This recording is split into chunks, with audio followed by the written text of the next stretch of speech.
Hi hello guys, నేనైతే ఇంటి నుంచి ఇంకా విజయవాడ స్టార్ట్ చేశాను. అయితే ఇంటికి ఎందుకు వచ్చానంటే నా థర్డ్ ఇయర్ కంప్లీట్ అయింది, ఎగ్జామ్ సెమ్ఐ కంప్లీట్ అయింది కాబట్టి వచ్చాను. మా బామ్మద్దిగా నన్ను డ్రాప్ చేయడానికి వచ్చాడు. ఇది మా దగ్గరలో ఉన్న గుంట ఆంజనేయ స్వామి గుడి. సో ఈడు మల్లికార్జున మా బామ్మద్దిగాడు. సో ఇది నేనే. చూడండి, కొంచెం హెయిర్ సెట్ చేసుకుంటా ఉన్నాడు. అయితే ఇంక ఈడు మా పెద్దలుడు, మా అక్క కొడుకు. మా అక్కకి ఇద్దరు పిల్లలు, వీడు చిన్నోడు. వీడు కొంచెం అల్లరి చేస్తూ ఉంటాడు. ఇంక అయితే వాళ్ళని పలకరించిన తర్వాత ఇంక నేను స్టార్ట్ అయ్యాను విజయవాడకి.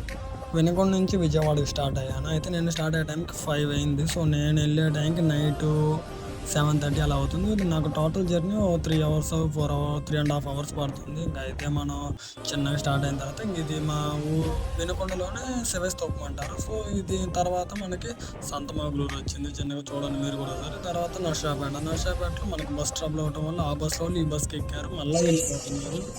అయితే ఇంక ఇది గుంటూరు వచ్చింది. మన గుంటూరు ఆల్మోస్ట్ వచ్చిందంటే విజయవాడ వచ్చినట్టు. విజయవాడ నేను రీచ్ అయ్యే టైంకి 7:30 అయింది. సో ఇది విజయవాడ వారధి బ్రిడ్జ్ అంటారు. ఒకసారి మీరు కూడా చూడండి, మ్యాక్సిమం విజయవాడలోకి తెలిసిపోయింది. మనం ఫైనల్గా బస్ స్టాండ్కి అయితే వచ్చాము. బస్ స్టాండ్ లొకేషన్ అయితే అరైవల్